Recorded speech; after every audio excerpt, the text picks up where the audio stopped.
ಅಸ್ಸಾಂನಿಂದ ಅಗಸಕೇರಿ ಕರ್ಬಿ ಅಗ್ಲಾಂಗ್ ಪ್ರದೇಶದಲ್ಲಿ ಬಿದ್ದು ಪತನ ಹೊಂದಿರುವ ಭಾರತೀಯ ವಾಯುಪಡೆಯ ವಿಮಾನದ 2 ಪೈಲಟ್ಗಳು ಸಾವನ್ನಪ್ಪಿದ್ದಾರೆ.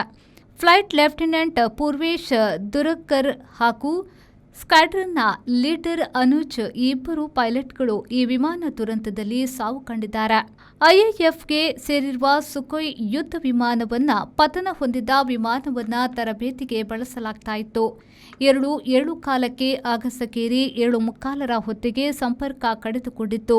ಅರ್ಧ ದಿನದ ಹುಡುಕಾಟದ ಬಳಿಕ ಕರ್ಬಿ ಅಗ್ಲಾಂಗಿನ ನೀಲಿ ಬ್ಲಾಕ್ ಬೆಟ್ಟ ಪ್ರದೇಶದಲ್ಲಿ ವಿಮಾನ ಉದುರಿ ಬಿದ್ದ ಅವಶೇಷ ಕಂಡುಬಂತು. ಆದರೆ ಪೈಲಟ್ಗಳಿಬ್ಬರ ಪತ್ತೆ ಇರಲಿಲ್ಲ. ಹುಡುಕಾಟ ಮುಂದುವರಿಯಿತು. ಸುಖೋಯ್ 30 ಎಂಕಿಐ ಫೈಟರ್ ಜೆಟ್ ಪತನವಾದ ವಿಮಾನವಾಗಿದೆ. ತೀವ್ರವಾಗಿ ಗಾಯಗೊಂಡು ಸಾವು ಕಂಡಿರುವ ಪೈಲಟ್ಗಳಿಬ್ಬರ ಶವವು ವಿಮಾನದ ಅವಶೇಷಗಳ ಆಚೆ ಕಂಡುಬಂದಿದೆ.